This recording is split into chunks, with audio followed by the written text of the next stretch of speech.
ಮೊದಲನೇದಾಗಿ ಬ್ರಹ್ಮಶ್ರೀ ಪತ್ರಿಜಿ ಗುರುಗಳಿಗೆ, ಮಹಾವತಾರ್ ಬಾಬಾಜಿಯವರಿಗೆ ಹಾಗೂ ನನ್ನ ಆಧ್ಯಾತ್ಮಿಕ ಪ್ರಥಮ ಗುರುಗಳಾದ ರಂಗನಾಥ್ ಗುರೂಜಿಯವರಿಗೆ, ಎಲ್ಲ ಅಷ್ಟಮಾಸ್ಟರ್ಗೆ ನಮಿಸುತ್ತಾ ನನ್ನ ಧ್ಯಾನ ಹಂಚಿಕೆಯನ್ನು ಮಾಡ್ತೇನೆ. ಇಂದು ನಾನು ಹಂಚಿಕೆಯನ್ನು ಮಾಡುವಂಥದ್ದು ಲಾಸ್ಟ್ ವೀಕ್ ನಂದು ಇತ್ತು ಹಂಚಿಕೆ, ಅವತ್ತೆ ಅನಾವಶ್ಯಕವಾಗಿ ನನಗೆ ಬರ್ಲಿಕ್ಕಾಗ್ಲಿಲ್ಲ. ಅಂದ್ರೆ ಬೌದ್ಧ ಪೂರ್ಣಿಮೆ ಇರೋದರಿಂದ ಬುದ್ಧನ ಚರಿತ್ರೆ ಬಗ್ಗೆ ನಾನು ಹೇಳ್ತೇನೆ ಅಂತ ಹೇಳಿದ್ದೆ. ಅದನ್ನೇ ಇವತ್ತೇ ನಾನು ಅವಕಾಶ ಸಿಕ್ಕಿದ್ದಕ್ಕಾಗಿ ಇವತ್ತು ನಾನು ತಮ್ಮ ಮುಂದೆ ಧ್ಯಾನ ಹಂಚಿಕೆಯನ್ನ ಮಾಡ್ಲಿಕ್ಕೆ ಇಷ್ಟಪಟ್ಟಿದ್ದೇನೆ. ಈ ಪುಸ್ತಕವನ್ನ ಗೌತಮ ಬುದ್ಧ ಅಪ್ಪೋ ದೀಪೋಭವ ಮತ್ತೆ ಪಿರಮಿಡ್ ಸತ್ಯ ವಾಕ್ಕುಗಳು ಅಂತ ಅನ್ನೋದನ್ನು ಪತ್ರಿಜಿಯವರು ಬರೆದಿದ್ದ ಬುಕ್, ಚಿಕ್ಕದಾದ ಬುಕ್ ಇದೆ. ಅದನ್ನೇ ನಾನು ಇಲ್ಲಿ ನನಗೆ ಎಷ್ಟು ಅವಕಾಶ ಕೊಡ್ತಿಲ್ಲ, ಟೈಮ್ ಅವಕಾಶ, ಅದರಲ್ಲಿ ನಾನು ಹೇಳಲಿಕ್ಕೆ ಇಚ್ಛೆ ಪಟ್ಟಿದ್ದೇನೆ. ಗೌತಮ ಬುದ್ಧ ತಮ್ಗೆಲ್ಲರಿಗೂ ಗೊತ್ತು, ಈಗಾಗಲೇ ನಾವು ಬುದ್ಧ ಪೂರ್ಣಿಮೆಯನ್ನ ಮಾಡಿದ್ವಿ. ಅಂದ್ರೆ ಗೌತಮ ಬುದ್ಧರು ಹುಟ್ಟಿದ್ದು ಹುಣ್ಣಿಮೆ ದಿನ, ಅವರು ನಿರ್ವಾಣ ಹೊಂದಿದ್ದು ಹುಣ್ಣಿಮೆ ದಿನ, ಮತ್ತು ಅವ್ರ ಕಾಲವಾದದ್ದು ಹುಣ್ಣಿಮೆ ದಿನ ಅಂತ ಅನ್ನೋದನ್ನ ನಾವು ಈಗ ಆಲ್ರೆಡಿ ತಿಳ್ಕೊಂಡಿದ್ವಿ. ಅದನ್ನೇ ಗುರೂಜಿಯವರು, ಪತ್ರಿಜಿ ಗುರೂಜಿಯವರು ಅವರನ್ನ ಏನು ಒಂದು ತಿಳ್ಕೊಂಡು ಅವರ ಧ್ಯಾನದಲ್ಲಿ ಅವರು ಏನು ಹಾಕಿಕೊಟ್ಟಂತ ಮಾರ್ಗದಲ್ಲಿ ಅವರು ಅನುಸರಿಸಿದ್ದಲ್ಲದೆ ಜಗತ್ತಿಗೆ ನಮ್ಗೆ ಆನಾಪಾನ ಸತಿ ಧ್ಯಾನವನ್ನ ಅವರು ಕೊಟ್ಟಿದ್ದಾರಲ್ಲ, ಅದರಲ್ಲಿ ಇಲ್ಲಿ ಕೆಲವೊಂದು ಅಂಶಗಳನ್ನ ನಾವ್ ಏನ್ ಅಳವಡಿಸ್ಕೋಬೇಕಂತ ಅನ್ನೋದನ್ನ ಅವರು ಬುದ್ಧರು ಯಾವ ರೀತಿ ನಡೆದುಕೊಂಡು ಬಂದ್ರು, ಅದನ್ನ ಪತ್ರಿಜಿಯವರು ತಮ್ಮ ಜೀವನದಲ್ಲಿ ಯಾವ ರೀತಿ ಅಳವಡಿಸ್ಕೊಂಡ್ರು, ನಾವ್ ಯಾವ ರೀತಿ ಈಗ ಅಳವಡಿಸ್ಕೊಳ್ಬೇಕು ಅಂತ ಅನ್ನೋದನ್ನ ಸಂಕ್ಷಿಪ್ತವಾಗಿ ನಾನು ಇಲ್ಲಿ ತಿಳಿಸ್ತೇನೆ. ನಿಜವಾದ ಬುದ್ಧ ಸಂಪ್ರದಾಯ ಅಂದ್ರೆ ಪಿರಮಿಡ್ ಸ್ಪಿರಿಚುವಲ್ ಸೊಸೈಟಿ ಎನ್ನುವುದೇ ಬುದ್ಧ ಸಂಪ್ರದಾಯ ಅಂತ ಅವರು ತಿಳಿಸಿದ್ದಾರೆ. ಅಂದ್ರೆ ಅವರು ಬುದ್ಧ ಸಂಪ್ರದಾಯವೆಂದರೆ ಕೆಲವರಿಗೆ ತಿಳಿದಿರುವುದು, ಅವರ ಮನಸ್ಸಿನಲ್ಲಿ ಇರುವುದು. ಅಂದ್ರೆ ಬುದ್ಧ ಸಂಪ್ರದಾಯ ಅಂದ್ರೆ ಬುದ್ಧನ ಏನು ಅವರ ಪಾಲನೆ ಮಾಡೋದೇ ಬುದ್ಧ ಸಂಪ್ರದಾಯ ಅಂತ ತಿಳಿದುಕೊಂಡಿದ್ದಾರೆ ಕೆಲವರು ಪಿರಮಿಡ್ ಸ್ಪಿರಿಚುವಲ್ ಸೊಸೈಟಿಯಲ್ಲಿ ಇದ್ದವರೇ ನಾವು ಬುದ್ಧ ಸಂಪ್ರದಾಯದವರು ಅಂತ ನಾವು ಅನ್ಕೊಂಡಿದ್ದೇವಲ್ಲ, ಅದೇ ಸತ್ಯ ಅಂತ ಅವ್ರು ಹೇಳ್ತಾರೆ. ನಿಜವಾದ ಬುದ್ಧ ಸಂಪ್ರದಾಯವೇ ಅದು. ಬುದ್ಧ ಸಂಪ್ರದಾಯ ಖಂಡಿತವಾಗಿಯೂ, ಆದ್ದರಿಂದ ನನ್ನ ಪ್ರಿಯ ಮಿತ್ರರೇ, ಪ್ರಿಯ ಸಾಧಕರೇ, ನನ್ನ ಪ್ರಿಯ ದೇವರುಗಳೇ, ಬುದ್ಧನ ಬಗ್ಗೆ ತಿಳಿದವರೆಲ್ಲರೂ ಬುದ್ಧನ ಕುರಿತು ತಿಳಿದಿರುವ ಹಾಗೆ ಮಾತನಾಡುತ್ತಿದ್ದಾರೆ. ಈ ದಿನ ನಾವು ಗೌತಮ ಬುದ್ಧನ ಬಗ್ಗೆ ಎಲ್ಲರಿಗೂ ತಿಳಿಯದೇ ಇರುವ ಸ್ವಲ್ಪ ಎರಡು ಬೆರೆಸಿ ತಿಳಿದುಕೊಳ್ಳೋಣ ಅಂತ ನಮ್ಗೆ ಈ ಪುಸ್ತಕದ ಮೂಲಕ ಅವರು ತಿಳಿಸ್ತಾ ಇದ್ದಾರೆ. ಗೌತಮ ಬುದ್ಧನು ಈ ಭೂಮಂಡಲದ ಮೇಲೆ ಜನಿಸಿದ ಉತ್ತಮೋತ್ತಮರಲ್ಲಿ ಉತ್ತಮನು, ಪುರುಷೋತ್ತಮರಲ್ಲಿ ಪುರುಷೋತ್ತಮನು. ಆದ್ದರಿಂದ ಯಾರೇ ಆದರೂ ಕೂಡ ತಮ್ಮ ಜೀವನದಲ್ಲಿ ಪರಿಪಕ್ವತೆಯನ್ನು ಸಾಧಿಸಬೇಕು ಎಂದುಕೊಂಡರೆ ತತ್ಕ್ಷಣವೇ ಬೇರೆ ಯಾರೂ ಕಾಣಿಸುವುದಿಲ್ಲ, ಗೌತಮ ಬುದ್ಧನೊಬ್ಬನೇ ಕಾಣಿಸುತ್ತಾನೆ. ನಮ್ಮ ಜೀವನವನ್ನು ನಾವು ಗೌತಮ ಬುದ್ಧನಿಂದ ಬಂದ ಜ್ಞಾನದಿಂದ, ಅನುಭವಗಳಿಂದ, ಆ ದಿವ್ಯ ಚರಿತ್ರೆಯಂತೆ ನಾವು ಗೌತಮ ಬುದ್ಧನಿಂದ ತಿಳಿದುಕೊಳ್ಳಬೇಕಾಗುತ್ತದೆ. ಆ ದಿವ್ಯ ಜೀವನದಂತೆ ರೂಪಿಸಿಕೊಂಡರೆ ಅತಿ ಶೀಘ್ರದಲ್ಲೇ ಪ್ರಗತಿ ಪಥದೊಳಗೆ ನಾವು ಮುಂದಿನ ಹೆಜ್ಜೆಯಲ್ಲಿ ಇರುತ್ತೇವೆ. ನಾನು ಅದನ್ನೇ ಮಾಡಿದ್ದೇನೆ ಅಂದ್ರೆ ಇಲ್ಲಿ ಪತ್ರಿಜಿ ಗುರುಗಳು ಹೇಳ್ತಾರೆ, ನಾನು ಅದನ್ನೇ ಮಾಡಿದ್ದೇನೆ. ಚಿಕ್ಕಂದಿನಿಂದ ನನಗೆ ಗೌತಮ ಬುದ್ಧನೆಂದರೆ ನನಗೆ ಅಪರಿಮಿತವಾದ ಪ್ರೇಮ. ಭಾರತ ದೇಶದಲ್ಲಿ ಆಗಲಿ, ಪ್ರಪಂಚದಲ್ಲೇ ಎಲ್ಲೇ ಆಗಲಿ, ಗೌತಮ ಬುದ್ಧನೆಂದರೆ, ಯೇಸು ಕ್ರಿಸ್ತನೆಂದರೆ ತಿಳಿಯದ ಮನುಷ್ಯನಂತೂ ಇರಲಾರ. ಯೇಸು ಕ್ರಿಸ್ತನನ್ನು ಪ್ರಭಾವ ಬೀರಿದ ಮನುಷ್ಯನೂ ಕೂಡ ಗೌತಮ ಬುದ್ಧನೇ. ನೋಡಿ ಮಾಸ್ಟರ್ಸ್, ಯೇಸು ಕ್ರಿಸ್ತರಿಗೂ ಕೂಡ ಗೌತಮ ಬುದ್ಧನೇ ಅವನು ಪ್ರಭಾವ ಬೀರಿದ ವ್ಯಕ್ತಿ ಅಂತ ಅವರು ತಿಳಿಸ್ತಾರೆ. ಬುದ್ಧನ ಶಿಷ್ಯರಿಂದ ಯೇಸು ಕ್ರಿಸ್ತನು ಬುದ್ಧತ್ವ ಪೂರ್ಣತೆಯನ್ನು ಗ್ರಹಿಸಿದನು. ಗೌತಮ ಬುದ್ಧನಿಗಿಂತ ಮೊದಲಿದ್ದ ಕಾಲಘಟ್ಟ, ಗೌತಮ ಬುದ್ಧನ ನಂತರದ ಕಾಲಘಟ್ಟ ಎಂದು ಭೂಮಂಡಲದಲ್ಲಿ ಎರಡು ಬೇರೆ ಕಾಲಘಟ್ಟಗಳಾಗಿ ಪರಿಗಣಿಸಬಹುದು. ಹೇಗೆ ನಾವು ಕ್ರಿಸ್ತ ಪೂರ್ವ, ಕ್ರಿಸ್ತ ನಂತರ ಅಂತ ನಾವು ತರುವಾಯ ಅಂತ ಹೇಳ್ತೇವೆ, ಅದೇ ರೀತಿ ಬುದ್ಧನಿಗೆ ಪೂರ್ವ, ಬುದ್ಧನ ತರುವಾಯ ಎಂದು ಹೇಳಬಹುದು. ಬುದ್ಧನ ತರುವಾಯ ಭೂಮಂಡಲವೇ ಬೇರೆ, ಸಂಪೂರ್ಣವಾಗಿ ಬೇರೆಯಾಗಿ ಬುದ್ಧನಿಗೆ ಮೊದಲು ಭೂಮಂಡಲವು ಬೇರೆಯಾಗಿತ್ತು. ಆದ್ದರಿಂದ ಅಂತ ದೊಡ್ಡ ಮಹತ್ತರವಾದ ಬುದ್ಧ ಪ್ರಕಾಶ ಕುರಿತು ನಾವು ಸ್ವಲ್ಪ ತಿಳಿದುಕೊಳ್ಳೋಣ. ಅಂತಃಪುರದ ವಿಲಾಸ ಜೀವನದಿಂದ ಮುಕ್ತಿ ಮಾರ್ಗದ ಕಡೆಗೆ ಬುದ್ಧರು ಯಾವ ರೀತಿ ಹೋದ್ರು ಅಂದ್ರೆ, ಅಂತಃಪುರದ ಜೀವನ ರಾಜ್ಯರಾಗಿದ್ದರ ಅದನ್ನು ತೊರೆದು ಯಾವ ರೀತಿ ಮುಕ್ತಿ ಮಾರ್ಗಕ್ಕೆ ಹೋದ್ರು ಅಂತ ಅನ್ನೋದನ್ನ ಇಲ್ಲಿ ತಿಳಿಸಿದ್ದಾರೆ. ಬುದ್ಧನು ಹುಟ್ಟಿದಾಗಲೇ ಅವರ ಜಾತಕ ನೋಡಿ ಮಹಾ ಸಾಮ್ರಾಟನಾದರೂ ಆಗುತ್ತಾರೆ, ಇಲ್ಲ ಮಹಾಯೋಗೀಶ್ವರರಾದರೂ ಆಗುತ್ತಾರೆ ಅಂತ ಅಲ್ಲಿ ಅವ್ರಿಗೆ ಜಾತಕ ನೋಡುವುದವ್ರು ಹೇಳ್ಬಿಟ್ಟಿದ್ರು ಅವ್ರ ತಂದೆಯವರಿಗೆ. ಅವರು ರಾಜಕುಮಾರನಾಗಿದ್ದನು, ಮಹಾ ಸಾಮ್ರಾಟನಾಗಬೇಕಾದ್ರೆ ಇನ್ನೂ ಎಷ್ಟೋ ರಾಜ್ಯಗಳನ್ನ ಗೆಲ್ಬೇಕು. ಅಂದ್ರೆ ಅವನು ಸಾಮ್ರಾಟರಾಗಿದ್ರು, ರಾಜನ ಪುತ್ರ ಆಗಿರೋದ್ರಿಂದ ಅವರು ಇನ್ನೂ ಸಾಮ್ರಾಟನಾಗಿದ್ರೆ ಏನ್ ಮಾಡ್ಬೇಕು, ಯುದ್ಧದಲ್ಲಿ ಎಲ್ಲಾ ರಾಜ್ಯಗಳನ್ನ ಗೆದ್ದು ತಾವು ಅನುಭವಿಸ್ಬೇಕು. ಅಲ್ಲದೆ ಆ ಇಡೀ ರಾಜ್ಯಕ್ಕೆ ಅವರು ಅಲೆಕ್ಸಾಂಡರ್ ಯಾವ ರೀತಿ ಇದ್ದಾರ, ಚಕ್ರವರ್ತಿ ಅಲೆಕ್ಸಾಂಡರ್ ಯಾವ ರೀತಿ ಇದ್ರಲ್ಲ ಅದೇ ರೀತಿ ಕೂಡ ಅವರು ಯುದ್ಧವನ್ನ ಮಾಡಿ ಇಡೀ ಜಗ ದೇಶವನ್ನೇ ತಾನು ಆಳ್ಬೇಕಂದಾಗ ಮಾತ್ರ ಅವ್ರು ರಾಜ್ಯ ಅಂತ ಅರಸ್ಕೊಡ್ತಾರೆ, ಮಹಾಚಕ್ರವರ್ತಿ ಆಗ್ತಾರೆ. ಬುದ್ಧನು ಹುಟ್ಟುವ ಮೊದಲೇ ಆತನು ನೋಡೋ ಸಲುವಾಗಿ ನೋಡಿ, ಇಲ್ಲೊಂದು ತುಂಬಾ ಅದ್ಭುತವಾದ ಮತ್ತು ಇಂಟ್ರೆಸ್ಟಿಂಗ್ ಸಬ್ಜೆಕ್ಟ್ ಏನಂದ್ರೆ, ಅಸಿತ ಮಹರ್ಷಿಗಳು ಬರ್ತಾರಂತೆ ಅವ್ರ ಶುದ್ಧೋಧನ ಹತ್ರ, ಅವ್ರ ತಂದೆ ಹತ್ರ ಬಂದು ಅಳ್ತಾರೆ. ಅಳ್ತಾ ಅಳ್ತಾ ಏನ್ ಹೇಳ್ತಾರೆ, ಈ ಶುದ್ಧೋಧನ ಹತ್ರ ಬಂದು ಅಳುತ್ತಾ, ನಾನು ಆತನನ್ನು ನೋಡಲಾಗುವುದಿಲ್ಲವೇ, ಆತನು ಜ್ಞಾನಿಯಾಗುವ ಮೊದಲೇ ನಾನು ಸಾಯುತ್ತೇನೆ ಎಂದು ಗೋಳಾಡಿದರಂತೆ.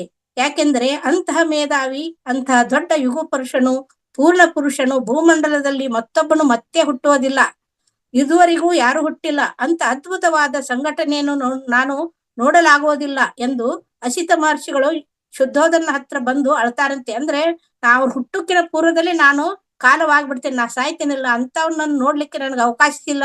ಅಂದ್ರೆ ಮಹರ್ಷಿಗಳಿಗೆ ಗೊತ್ತಿತ್ತು ಇಂಥ ಅದ್ಭುತವಾದ ದಿವ್ಯ ಚೈತನ್ಯ ನಮ್ಮ ದೇಶದಲ್ಲಿ ಹುಟ್ಟಿ ಬರುತ್ತದೆ ಅಂತ ಅನ್ನೋದು.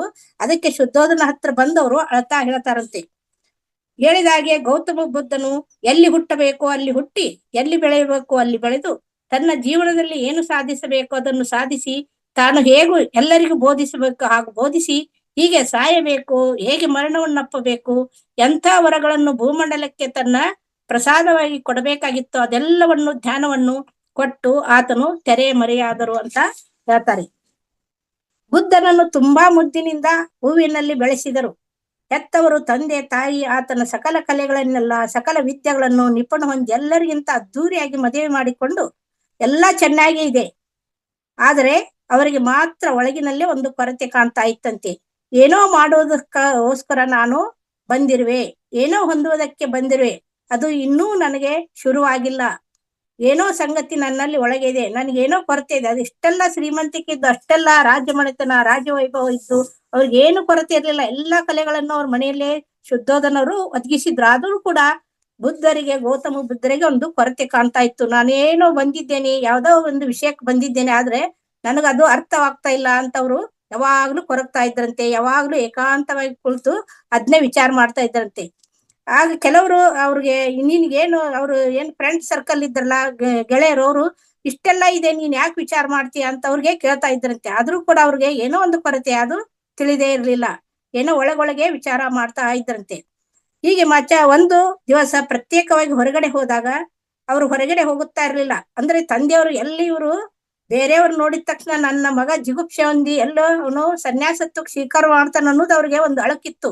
ಅಲ್ಲಿ ಸೇವಕರನ್ನು ಕೂಡ ಅವರು ಈಗ ಸೇವೆ ಮಾಡ್ತಾ ಇದ್ದವ್ರಿಗೆ ತಕ್ಷಣ ಒಂದು ಬಿಳಿ ಕೂದಲು ಬಂತಂದ ತಕ್ಷಣ ಇವ್ರಿಗೆ ವಯಸ್ಸಾಗಿದೆ ಅನ್ನೋದು ನನ್ನ ಮಗನಿಗೆ ಗೊತ್ತಾಗ್ಬಾರ್ದು ಅಂತ ಅವ್ರ ಸೇವಕರನ್ನ ಚೇಂಜ್ ಮಾಡಿ ಮತ್ತೆ ಕಪ್ಪು ಕೂದಲು ಇದ್ದವ್ರನ್ನ ನೇಮಕ ಮಾಡ್ತಿದ್ರಂತೆ ಅವ್ರ ಶುದ್ಧೋಧನ. ಆ ರೀತಿ ಗೌತಮ ಬುದ್ಧನಿಗೆ ಯಾವುದು ಕಾಣಿಸ್ಬಾರ್ದು, ಇವನು ರಾಜ್ಯದ ವೈಭವನ್ನ ಅನುಭವಿಸ್ಲಿ ಅಂತ ಅನ್ನೋದು ಅವ್ರಿಗೊಂದು ವಿಚಾರ ಇತ್ತು.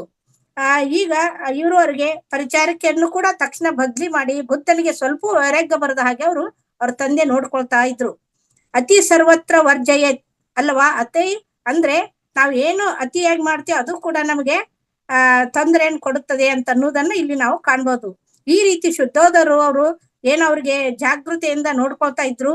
ಅದನ್ನ ನೋಡ್ಕೊಳ್ತಾ ಇದ್ದಾಗ ಅದ್ರಲ್ಲೇ ಭಯ ಪಡ್ತಾ ಇದ್ರು. ಯಾವಾಗ್ಲೂ ಭಯ ಇರ್ತಿತ್ತು ಅವ್ರಿಗೆ, ನನ್ ಮಗ ಎಲ್ಲಿ ಈ ಪ್ರಪಂಚದ ಕಡೆ ನೋಡ್ತಾನೇನೋ, ಅವನಿಗೆ ಎಲ್ಲಿ ಇದು ಏನು ಸನ್ಯಾಸಾಶ್ರಮಕ್ಕೆ ಹೋಗ್ತಾನ ಅನ್ನೋದು ಅವ್ರಿಗೆ ಭಯ ಇತ್ತು.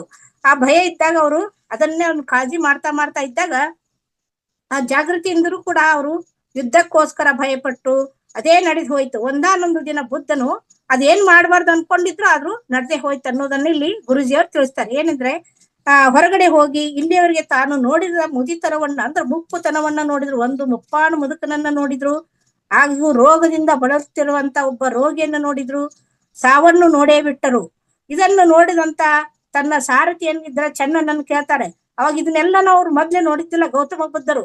ಏನಯ್ಯ ಇದೆಲ್ಲವು ಅಂತ ಕೇಳಿದಾಗ ಚೆನ್ನ ಹೇಳ್ತಾರೆ, ಸ್ವಾಮಿಗಳೇ ಇವೆಲ್ಲ ನಮ್ಮ ಜೀವನದಲ್ಲಿ ನಡೆಯುವಂತ ವಿಷಯಗಳೇ, ಇದು ನನಗೂ ಬರುತ್ತದೆ, ನನಗೂ ಮುದಿತನ ಬರುತ್ತದೆ, ನನಗೂ ರೋಗ ಬರುತ್ತದೆ, ನನಗೂ ಸಾವು ಬರುತ್ತದೆ, ಅದೇ ರೀತಿ ನಿಮಗೂ ಇದು ಬರುತ್ತದೆ ಅಂತ ಅವನು ಹೇಳಿದ ತಕ್ಷಣ ಅವ್ರಿಗೆಲ್ಲ ಒಂದು ಇದನ್ನೆಲ್ಲ ಜೀವನಯ್ಯ, ಇದೇನು ಇದೆಂತ ಜೀವನ ನಾವು ಮಾಡ್ತಾ ಇರೋದು, ಇದರಿಂದ ನಾವು ಹೊರಗೆ ಬರ್ಬೇಕಲ್ಲ ಅಂತಂದು ಅವ್ರಿಗೆ ತಕ್ಷಣ ಅದು ರಿಯಲೈಸ್, ಇದನ್ನ ಪಡೆದುಕೊಳ್ಬೇಕು, ಇದರಿಂದ ಹೊರಗೆ ಬರಬೇಕು, ನನ್ನಲ್ಲಿ ಮುದಿತನ ಬರಬಾರ್ದು, ನನ್ನ ರೋಗ ಬರಬಾರ್ದು, ಮತ್ತೆ ನಾನು ಈ ಕಷ್ಟಗಳನ್ನ ಅನುಭವಿಸಬಾರ್ದು, ಇದರಿಂದ ನಾನು ಹೊರಗ್ ಬರ್ಬೇಕು, ಇದನ್ನ ಯಾವ ರೀತಿ ನಾನು ಕಂಡ್ಕೊಳ್ಬೇಕು ಅಂತ ಆ ಏನು ಸಾರಥಿ ಇದ್ನಲ್ಲ ಅವ್ನು ಕೇಳಿದಾಗ ತಕ್ಷಣ ಅಲ್ಲಿ ಒಬ್ರು ಸನ್ಯಾಸಿ ಅವರು ಎದುರಿಗೆ ಬರ್ತಾ ಇರ್ತಾರೆ.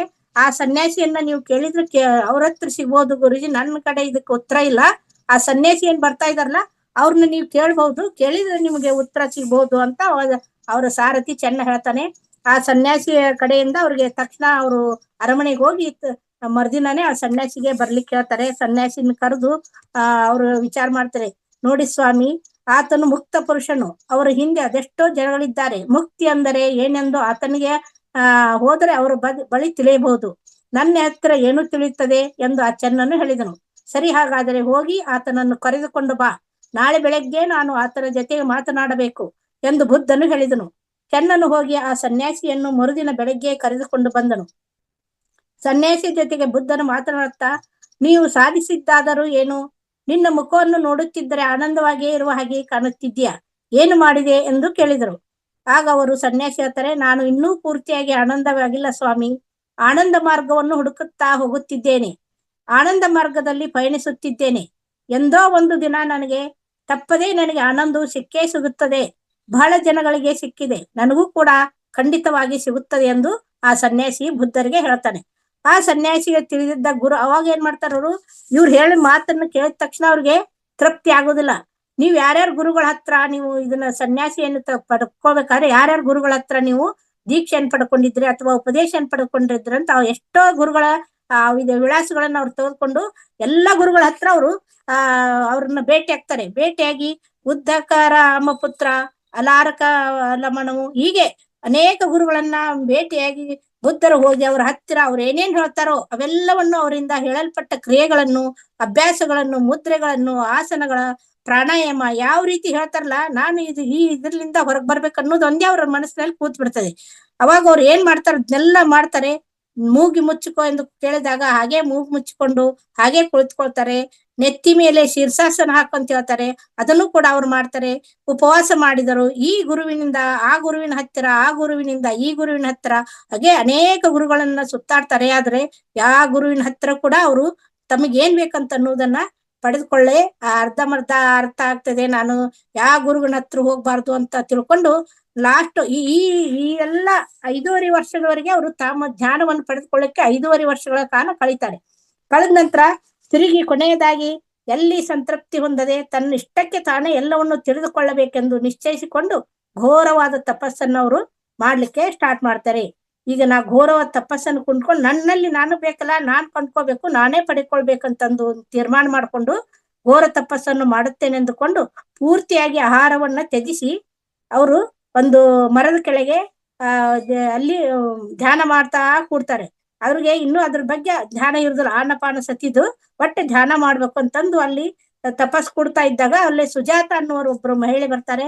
ಅಲ್ಲಪ್ಪ, ನೀನು ಧ್ಯಾನ ಮಾಡ್ತಾ ಇದ್ಯಾ, ನೀನು ಮುಕ್ತಿ ಮಾರ್ಗ ಪಡಿಬೇಕಂದ್ರೆ ನಿನ್ನ ದೇಹ ಊಟ ಉಪವಾಸ ಇಲ್ದೆ ಊಟ ಆಹಾರ ಎಲ್ಲ ಅನ್ನವನ್ನ ತ್ಯಜಿಸಿ ನೀ ಬಿಟ್ರೆ ನಿನ್ನ ದೇಹ ಗಟ್ಟಿ ಇರ್ಬೇಕಲ್ಲ, ನೀನ್ ಸ್ವಲ್ಪ ಆದ್ರೂ ಏನಾದ್ರೂ ಆಹಾರ ತಗೊಂಡ್ ನಂತರ ನೀನು ಧ್ಯಾನ ಮಾಡು, ಅಂದ್ರೆ ನಿನ್ನ ದೇಹ ಆರೋಗ್ಯ ಸರಿ ಇದ್ರೆ ಮಾತ್ರ ನೀನು ಮುಕ್ತಿ ಸಿಗ್ಬೇಕಲ್ಲ, ನಿನ್ನ ಆರೋಗ್ಯ ಸರಿ ಇಲ್ಲ ಅಂದ್ರೆ ಯಾವ ರೀತಿ ಮಾಡ್ತೀಯ ಅಂತಂದು ಸ್ವಲ್ಪ ಅವ್ರಿಗೆ ಪಾಯಸ ಕೊಡ್ತಾರೆ. ಅವ್ರು ಹೇಳಿದ್ದು ಅವ್ರು ತಿಳ್ಕೊತಾರೆ, ತಿಳಿದು ಪಾಯಸವನ್ನು ಕುಡಿತಾರೆ. ಅವ್ರ ಜೊತೆ ಇದ್ದಂತ 4 ಜನ ಏನ್ ಮಾಡ್ತಾರೆ, ಪಾಯಸ ಕುಡಿದು ಇವ್ರು ಏನಿಲ್ಲ ಇವ್ರು ಮತ್ತು ಅದೇ ಇದಕ್ಕೆ ಒಲಿದ್ ಬಿಟ್ಟ. ಆ ಮಹಿಳೆ ಹೇಳಿದ ತಕ್ಷಣ ಇವನು ಅಯೋಗ್ಯದನ, ಇವನು ಬಿಟ್ಟು ನಾವು ಹೋಗ್ಬಿಡುನು, ಇವನ್ ಜೊತೆ ಹೋದ್ರೆ ನಮಗೂ ಕೂಡ ಮುಕ್ತಿ ಮಾರ್ಗ ಸಿಗುದಿಲ್ಲ ಅಂತಂದು ಆ ಗೌತಮ ಬುದ್ಧನೊಬ್ಬರನ್ನೇ ಬಿಟ್ಟು ಅವರು ಹೊರಟು ಹೋಗ್ಬಿಡ್ತಾರೆ. ಅವಾಗ ಅವರು ಮಿತ್ರರೆಲ್ಲ ಹೊರಟು ಹೋದರು. ತಾನೊಬ್ಬನೇ ಕುಳಿತುಕೊಂಡಿದ್ದಾನೆ, ಆಲೋಚಿಸಿದ್ದಾನೆ. ಚಿಕ್ಕವನಿದ್ದಾಗ ತಾನು ಎಷ್ಟೋ ಜನ ಲೌಕಿಕ ಗುರುಗಳನ್ನು ನೋಡಿದ್ದನ್ನು ನೆನಪಿಸಿಕೊಂಡರು.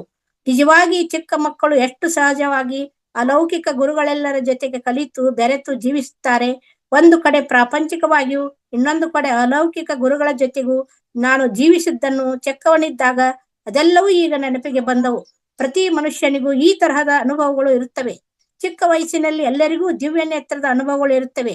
ಯಾಕೆಂದರೆ ಶೈಶವ ಸ್ಥಿತಿಯಲ್ಲಿ ದಿವ್ಯ ನೇತ್ರವು ತೆರೆದುಕೊಂಡಿರುತ್ತದೆ. ಆಮೇಲೆ ಎಲ್ಲರೂ ಮರೆತು ಹೋಗುತ್ತಾರೆ. ಯಾರಾದರೂ ಚಿಕ್ಕ ಮಕ್ಕಳು, ಅಮ್ಮ, ನನಗೆ ಸತ್ತು ಹೋಗಿರುವ ತಾತನವರು ಕಾಣಿಸಿದರು, ಮಾತನಾಡಿಸಿದರು ಅಂದರೆ ಹುಚ್ಚಾಗಿ ಮಾತಾಡಬೇಡ, ನಿನಗೆ ದೆವ್ವ ಹಿಡಿದಿದೆಯಾ ಎನ್ನುತ್ತಾರೆ. ಹಾಗೆ ಹೇಳಿ ಅವರ ಬಾಯಿಯನ್ನು ಮುಚ್ಚಿಸಿ ಬಿಡುತ್ತಾರೆ. ನಿಜವಾಗಿಯೂ ಮರಣಿಸಿರುವ ತಾತನವರು ಅವರಿಗೆ ಕಾಣಿಸಿರುತ್ತಾರೆ, ಅವರ ಜೊತೆಗೆ ಮಾತನಾಡಿರ್ತಾರೆ. ಆದರೆ ಈ ತಂದೆ ತಾಯಿಗಳು ಇದ್ದಾರಲ್ಲ, ಅವರು ಪರಮ ಮೂರ್ಖರು. ಭಯಪಟ್ಟು ಆ ಮಗುವನ್ನು ದಬಾಯಿಸಿ ಚಿಕ್ಕ ಮಕ್ಕಳ ದಿವ್ಯ ನೇತ್ರವನ್ನು ಬಂಧಿಸಿ ಬಿಡುತ್ತಾರೆ. ಪ್ರತಿ ಮನೆಯಲ್ಲಿ ಇದೇ ನಡೆಯುತ್ತದೆ ಅಂತ ಇಲ್ಲಿ ಗೌತಮ ಬುದ್ಧ ಹೇಳ್ತಾರೆ. ಅಂದ್ರೆ 7 ವರ್ಷದವರೆಗೆ ದೇವರು ಆಗಿರ್ತಾರೆ ಅಂತ ನಾವು ಚಿಕ್ಕ ಮಕ್ಕಳು ಅನ್ನೋದನ್ನ ನಾವು ಕೇಳ್ತೀವಿ. ಅವಾಗ ಅವರು ಚಿಕ್ಕ ಮಕ್ಕಳಲ್ಲಿ ಶೈಶವಾವಸ್ಥೆಯಿಂದ ದಿವ್ಯ ನೇತ್ರ ತೆರೆದಿರುತ್ತದೆ. ಅದು ಆಧ್ಯಾತ್ಮಿಕವಾಗಿ ಗೊತ್ತಿದ್ದವ್ರಿಗೆ ಮಾತ್ರ ಅದು ಅದರ ಧ್ಯಾನ ಇರುತ್ತದೆ. ನಾವು ಪ್ರಾಪಂಚಿಕವಾಗಿ ಇದ್ದವ್ರಿಗೆ ಧ್ಯಾನ ಇರುದಿಲ್ಲ. ನಾವು ಸುಮ್ನೆ ನಿನ್ಗೇನು ಕಾಣಿಸ್ತು, ಹುಚ್ಚ ಇದೆಯಾ ನೀನು ಹೋಗಂತಂದು ದಬಾಯಿಸಿ ಕಳಿಸ್ತೇವೆ ಅಂತ ಹೇಳಿದ್ರು. ಈಗ ನಾನು ಒಂದು ಬುಕ್ ನಲ್ಲಿ ಓದಿದ್ದು, ಒಂದು ಹಿಂದೆ ನಾನು ನೆಟ್ವರ್ಕ್ ಮಾರ್ಕೆಟ್ ನಲ್ಲಿ ಇದ್ದಾಗ ಹೇಳಿದ್ದು ಗುರುಜಿ ಏನಂದ್ರೆ, ಏನಾದ್ರೂ ನಮ್ಗೆ ತೊಂದರೆ ಇದ್ರೆ ಅಂದ್ರೆ ಮಗುವಿಗೆ ಬೆಳಗ್ಗೆ 1 ತಾಸು ಮಗುವನ್ನು ಕೂಡಿಸ್ಕೊಂಡು ಆ ಮಗುವಿನ ಮುಖ ನೋಡ್ರಿ, ನಿಮ್ ಎಲ್ಲ ನೋವುಗಳು ಮರ್ತು ಹೋಗ್ತವೆ ಅಂತ ಅನ್ನೋದನ್ನ ನಾನು ನೋಡಿದ್ದೆ. ಅಂದ್ರೆ ಏನೇ ಕಷ್ಟ ಇದ್ರು ಕೂಡ ಆ ಮಗುವನ್ನ ಮುಖವನ್ನು ನೋಡ್ತಾ ಇದ್ರೆ ನಮ್ಮ ಕಷ್ಟಗಳೆಲ್ಲ ಪರಿಹರಿಸ್ತಾವ ಅಂತ ಅನ್ನೋದನ್ನ ನಾನು ಕೊಂಡುಕೊಂಡಿದ್ದೆ. ಅದು ಅಲ್ಲದೆ ನಮ್ಮ ಜಾನಪದ ಗೀತೆಯನ್ನು ನಾವು ಕೇಳಿದ್ದೇವೆ.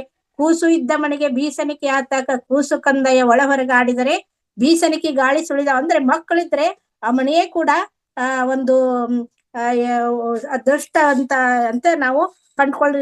ಅಲ್ಲಿ ಅನ್ನ ಜಾನಪದಲ್ಲೂ ಕೂಡ ನಮ್ಮ ಹಿರಿಯರು ಅದನ್ನ ತಿಳಿಸಿದ್ದಾರೆ.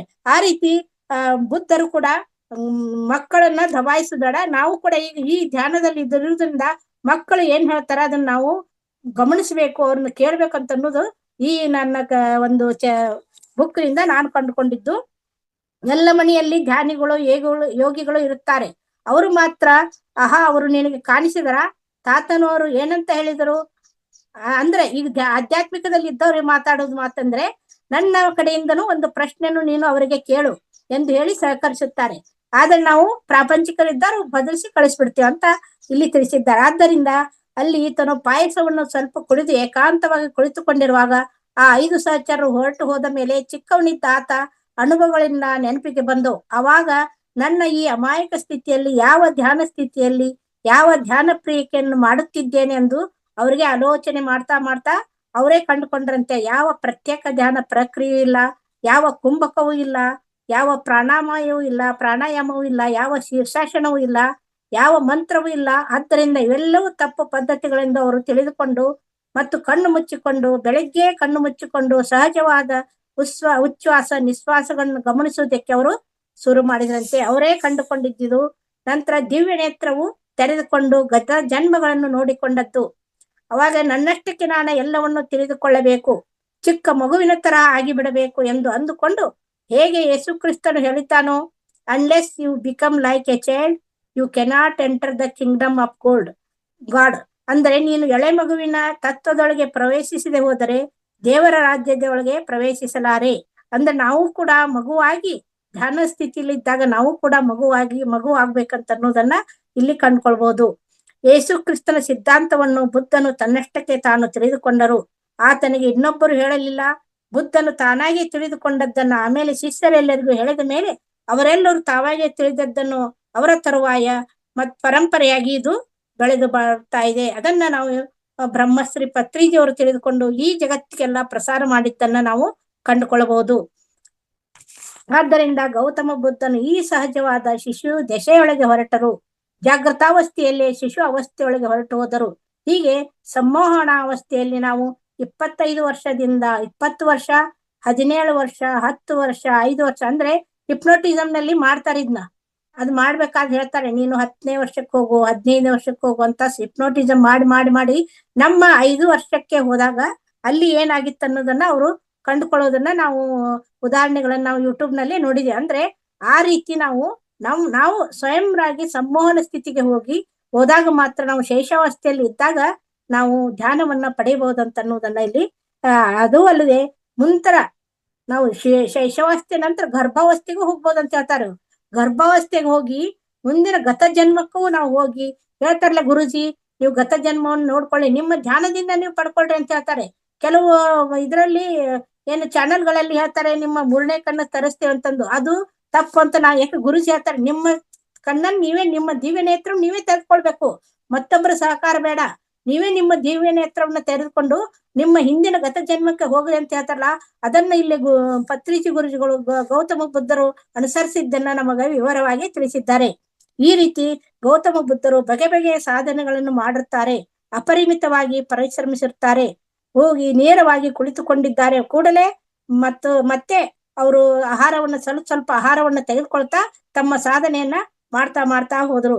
ಈಗ 5 ಜನರು ಆ ತರಂಗಗಳು ಇಲ್ಲವಾದ್ರೆ ಅಂದ್ರೆ ಅವ್ರಿಗೆ ನೆಗೆಟಿವ್ ಪಾಯಿಂಟ್ ಇದ್ದು, ಅವ್ರ 5 ಜನ ನೆಗೆಟಿವ್ ಆಗಿ ವಿಚಾರ ಮಾಡ್ತಾರೆ. ಅವರೆಲ್ಲ ಇಲ್ಲದೆ ಇರುವುದರಿಂದ ಅವ್ರಿಗೆ ಹಾಯಾಗಿ ಒಬ್ಬರೇ ಕುಳಿತುಕೊಂಡು ಏಕಾಂತವಾಗಿ ಕುಳಿತುಕೊಂಡು ಕಣ್ಣುಗಳೆರಡನ್ನು ಮುಚ್ಚಿಕೊಂಡಿದ್ದಾರೆ. ಬೆಳಗ್ಗೆಯಿಂದ ಸಾಯಂಕಾಲವಾದವರೆಗೆ ಕುಳಿತುಕೊಂಡು ಸಂಜೆ ಅಷ್ಟೊತ್ತಿಗೆ ಆತರ ದಿವ್ಯ ನೇತ್ರವು ತೆರೆದುಕೊಂಡಿತ್ತಂತೆ. ನೋಡಿ, ಎಷ್ಟೊಂದು ಒಂದೇ ದಿನದಲ್ಲಿ ಅವರು ದಿವ್ಯ ನೇತ್ರವನ್ನ ತೆರೆದುಕೊಂಡ್ರೆ ಎಷ್ಟೊಂದು ಅದ್ಭುತವಾದ ಶಕ್ತಿ ಅಂದ್ರೆ ನಾವು ಅದನ್ನ ನಂಬಬೇಕು. ನಂಬಿ ಆ ಸ್ಥಿತಿಗೆ ನಾವು ಹೋದಾಗ ಮಾತ್ರ ದಿವ್ಯ ನೇತ್ರ ತೆರೆದುಕೊಂಡಿರಲಿಕ್ಕೆ ಸಾಧ್ಯ ಅಂತ ಹೇಳಿದ್ರು. ಮುಂದೆ ಅವ್ರು ಅಷ್ಟೇ ಬಿಡ್ಲಿಲ್ಲ. ಅದ್ ದಿವ್ಯ ನೇತ್ರ ತೆಗೆದುಕೊಂಡಾಗ ಅವರ ಸ್ಥಿತಿಗಳನ್ನ ಅವರೇ ನೋಡ್ಕೊಂಡ್ರು. ಯಾವ ರೀತಿ ಅಂದ್ರೆ ರಾತ್ರಿ ಅಂದ್ರೆ 3 ಜೂವಗಳು ಇರುತ್ತವೆ. ಅಂದ್ರೆ ಒಂದು ಜೂ ಅಂದ್ರೆ ಇಲ್ಲಿ 2:30 ಗಂಟೆ ಒಂದು ಜೂ ಅಂತ ಹೇಳ್ತಾರೆ. ರಾತ್ರಿ ಅವ್ರು ಕೂತಾಗ 2:30 ಗಂಟೆಗೆ ಮೊದಲೇ 2:30 ಗಂಟೆಗೆ ಅವ್ರಿಗೆ ಸಂಪೂರ್ಣವಾದ ಪರಿಜ್ಞಾನ ಲಭಿಸಿತು. ಮೊದಲ ಜೂವದಲ್ಲಿ ಅವರು ದಿವ್ಯ ನೇತ್ರ ತೆರೆದುಕೊಂತು. ಮತ್ತೆ 2ನೇ ಜೂವದಲ್ಲಿ ಅವ್ರು ತೆರೆದುಕೊಂಡಾಗ 2ನೇ ಜೂವದಲ್ಲಿ ಗತ ಜನ್ಮಗಳು ಒಂದಾದ್ರೊಂದಂತೆ ನಾನು ಏನೇನ್ ಮಾಡಿದ್ದೆ, ನನ್ನ ಜನ್ಮದಲ್ಲಿ ಪಾಪ ಕೆಲಸಗಳನ್ನ ಏನ್ ಮಾಡಿದ್ದೆ, ಪುಣ್ಯದ ಕೆಲಸಗಳನ್ನ ಏನ್ ಮಾಡಿದ್ದೆ ಅಂತ ಅನ್ನೋದು 2ನೇ ಜೂವದಲ್ಲಿ ಅಂದ್ರೆ 2:30 ನಂತರ ಮತ್ತೆ ಅದು ಮುಂದಿನ 2:30 ತಾಸಿನಲ್ಲಿ ಅವ್ರು ಕಂಡುಕೊಂಡ್ರಂತೆ.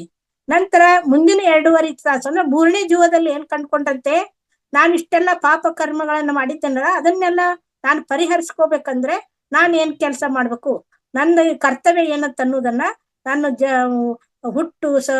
ನಾವು ಮತ್ತೆ ಒಂದು ಜನ್ಮದಲ್ಲಿ ಗಂಡಸಾಗಿ ಹುಟ್ಟಿದ್ದು, ಮತ್ತೊಂದು ಜನ್ಮದಲ್ಲಿ ಸ್ತ್ರೀ ರೂಪವಾಗಿ ತಾಳಿದ್ದು, ಮತ್ತೊಂದು ಜನ್ಮದಲ್ಲಿ ಕಪ್ಪರಾಗಿದ್ದು, ಬಿಳಿಯಾಗಿ, ಇದೆಲ್ಲನೂ ಅವರು ಪ್ರತಿ ಒಂದನ್ನು ಅನುಭವಿಸಿದ್ರಂತೆ. ಅನುಭವಿಸಿ ನಂತರ ನಾನು ಏನ್ ಕೆಟ್ಟ ಕೆಲಸ ಮಾಡಿದ್ದೇನೆ, ನಾನು ಅದನ್ನು ತಿಳ್ಕೊಂಡು ಅದನ್ನ ನಾನು ಪರಿಹರಿಸ್ಕೊಳ್ಳಿಕ್ಕೆ 3ನೇ ಜೂವದಲ್ಲಿ ನಾನು ಏನ್ ಕಂಡುಕೊಳ್ಬೇಕಂತ ಅನ್ನೋದನ್ನ ಇಲ್ಲಿ ಅವರು ವಿವರಿಸಿದ್ದಾರೆ. ಇದೇ ರೀತಿ 3ನೇ ಜೂವದಲ್ಲಿ ದುಃಖವೆಲ್ಲ ಹೋಗಲಾಡಿಸೋದಕ್ಕೆ ಏನ್ ಮಾಡ್ಬೇಕು, ಅಷ್ಟಾಂಗ ಮಾರ್ಗ, ಸರಿಯಾದ ದುಃಖಪಥಗಳು, ಸರಿಯಾದ ಕೋರಿಕೆಗಳು, ಸರಿಯಾದ ಕರ್ಮಗಳು, ಸರಿಯಾದ ಮಾತುಗಳು, ಸರಿಯಾದ ಜೀವನೋಪಾಯಗಳು, ಸರಿಯಾದ ಶ್ರದ್ಧೆ, ಸರಿಯಾದ ಏಕಾಗ್ರತೆ, ಲಾಸ್ಟಿಗೆ ಬಂದಿದ್ದವರು ಸರಿಯಾದ ಧ್ಯಾನ. ಇದನ್ನ ಇಷ್ಟೆಲ್ಲವನ್ನು ನಾನು 3ನೇ ಜೂವದಲ್ಲಿ ಕಂಡುಕೊಂಡು ಧ್ಯಾನವನ್ನು ಮಾಡಿ ತನ್ನನ್ನು ತಿಳಿದುಕೊಂಡನು. ತನ್ನೆಲ್ಲರಲ್ಲಿರುವ ಶತ್ರುಗಳನ್ನು ಸಾಯಿಸಿದನು. ಅಂದ್ರೆ ಶತ್ರುಗಳು ಆಸೆ, ಅಹಿಂಸೆ ಮತ್ತೆ ಏನೇನಿತ್ತಲ್ಲ ಅದನ್ನೆಲ್ಲ ಶತ್ರುಗಳನ್ನ ಅವರು ಕೂಡ ಧ್ಯಾನದಲ್ಲೇ ಸಾಯಿಸಿದರು. ತಮೋ ಗುಣವನ್ನು ಸಾಯಿಸಿದರು, ರಜೋಗುಣವನ್ನು ಸಾಯಿಸಿದರು, ಸಾತ್ವಿಕ ಗುಣವನ್ನು ಕೂಡ ಸಾಯಿಸಿದರು. ಎಲ್ಲವನ್ನು ತಿಳಿದುಕೊಂಡರು, ಅರಿಹಂತರಾದರು. ಅಂದ್ರೆ ಅರಿಹಂತರು ಅಂತಂದ್ರೆ ಎಲ್ಲವನ್ನು ತಿಳಿದುಕೊಂಡು ಎಲ್ಲಾ ತಮ್ಮಲ್ಲಿರೋ ಕೆಟ್ಟ ಗುಣಗಳನ್ನ ತೊರೆದು ಎಲ್ಲವನ್ನು ತಿಳಿದುಕೊಂಡು ನಂತರ ಅರಿಹಂತರಾದರು ಅಂದ್ರೆ ಬೋಧಿಸತ್ವರಾದರು. ಅಂದ್ರೆ ಅಷ್ಟಕ್ಕೆ ಬಿಡ್ಲಿಲ್ಲ ಅವರು, ಅರಿಹಂತರಾದ್ರು. ಆಯ್ತಪ್ಪ ನನಗೆ ತಿಳಿತಿದ್ದು, ನಾನೊಬ್ಬನೇ ಒಳ್ಳೆಯನಾಗಿರ್ಬೇಕಂತಲ್ಲ, ಬೋಧಿಸತ್ವರಾದ್ರು. ಬೋಧಿಸತ್ವ ಅಂದ್ರೆ ತನ್ನ ಹತ್ತಿರ ಬಂದವರೆಲ್ಲರಿಗೂ ಕೂಡ ಜ್ಞಾನ ಬೋಧನೆಯನ್ನ ಮಾಡುವವರೇ ಬೋಧಿಸತ್ವ ಅಂತ ಹೇಳ್ತಾರೆ. ಅದೆಷ್ಟೋ ಜನ್ಮಗಳಲ್ಲಿ ಕೆಲಸವನ್ನು ಕಟ್ಟಿಕೊಂಡು ಹೋಗದೇ ಇದ್ದರು ತನ್ನ ಹತ್ತಿರ ಬಂದವರಿಗೆಲ್ಲರಿಗೂ ಕೂಡ ಜ್ಞಾನ ಬೋಧನೆಯನ್ನು ಮಾಡುವವರನ್ನು ಬೋಧಿಸತ್ವ ಎಂದು ತಿಳಿಸುತ್ತಾರೆ.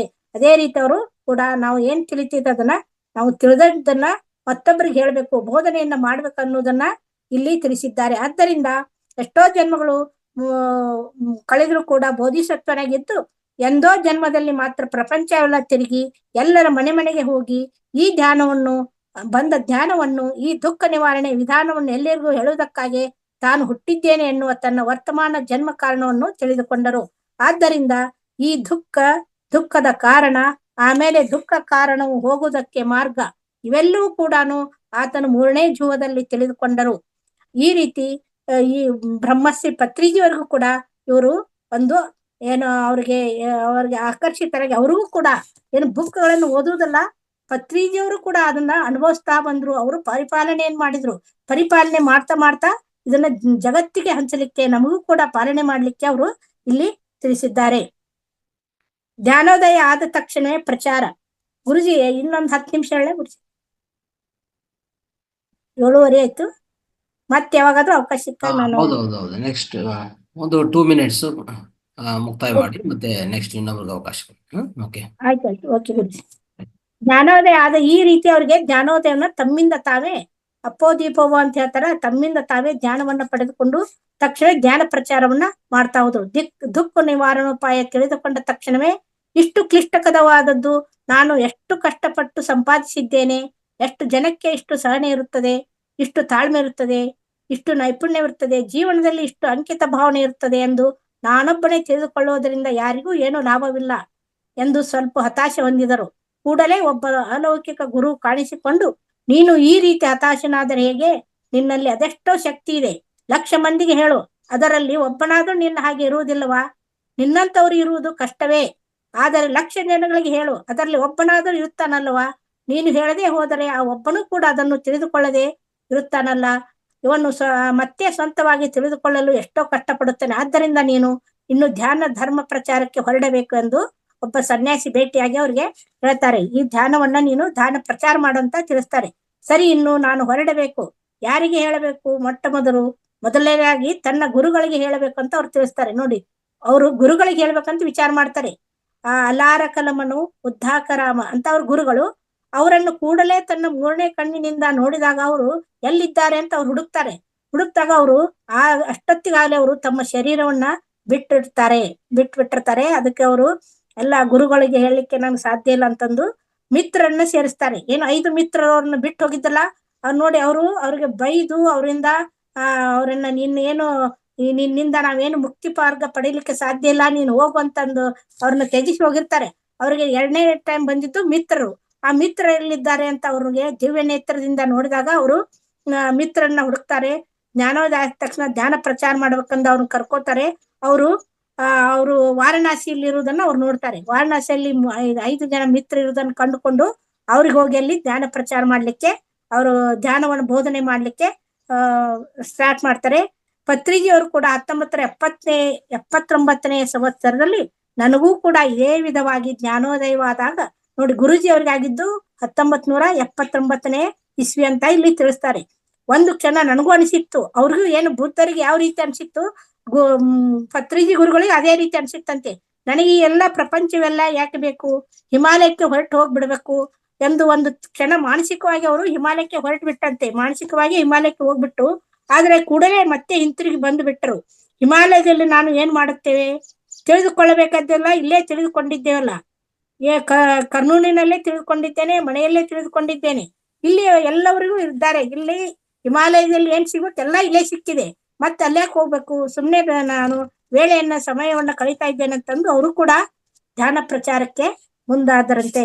ಇದನ್ನ ಇಷ್ಟೆಲ್ಲ ಗುರೂಜಿಯವರು ಏನ್ ಬುದ್ಧರಿಂದ ಅವರು ಪ್ರಭಾವಿತರಾಗಿ ಅವರ ಸುಮ್ನೆ ಧ್ಯಾನ ಪ್ರಚಾರವನ್ನು ಇಡೀ ಜಗತ್ತಿಗೆ ಮಾಡಿ ನಮಗೂ ಕೂಡ ಅವರಿಂದ ಈ ಧ್ಯಾನ ಬಂದಿದೆ ಅಂತ ಹೇಳಲಿಕ್ಕೆ ಇಷ್ಟಪಟ್ಟು ನನಗೆ ಅವಕಾಶ ಮಾಡಿಕೊಟ್ಟಿದ್ದಕ್ಕಾಗಿ ಥ್ಯಾಂಕ್ ಯು ಸೋ ಮಚ್.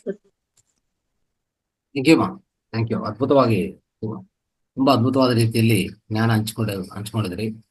ಬುದ್ಧರ ಜೀವನವನ್ನು, ಗೌತಮ ಬುದ್ಧರ ಜೀವನವನ್ನು ಪೂರ್ತಿ ಆದಷ್ಟು ತುಂಬಾ ಜ್ಞಾನ ತಿಳಿಸ್ಕೊಟ್ಟಿದ್ರಿ. ಖಂಡಿತ ಪತ್ರಿಜಿ ಸರ್ ಅವರ ಬೋಧನೆಗಳೇ ನಮ್ಗೆ, ಆ ಬೋಧನೆಗಳ ಸಾರಾಂಶವೇ ಈ ಆನಾಪಾನಸತಿ ಧ್ಯಾನನು ಪ್ರವೇಶ ಮಾಡಿದ್ರು. ಈಗ ಅನೇಕ ಅಂದ್ರೆ ಬಿಲಿಯನ್ಸ್ ಅಂದ್ರೆ ಕ್ರೋರ್ಸ್ ಆಫ್ ಪೀಪಲ್, ಕೋಟ್ಯಾಂತರ ಜನರು ಇದು ಪ್ರಾಕ್ಟೀಸ್ ಮಾಡ್ತಾ ಇದ್ದಾರೆ ಆನಾಪಾನಸತಿ ಧ್ಯಾನ. ಇದರಿಂದ ನಿತ್ಯವಾಗ ಫಲಿತ ಪ್ರತಿಯೊಬ್ಬರಿಗೂ ಸಿಗ್ತಾ ಇದೆ. ಅದಕ್ಕೂ ಅನೇಕ ಕೃತಜ್ಞತೆಗಳು ನಮ್ಮ ಪತ್ರಿಕೆ ಸರ್ ತಿಳಿಸ್ಬೇಕು. ರೈಟ್. Thank you.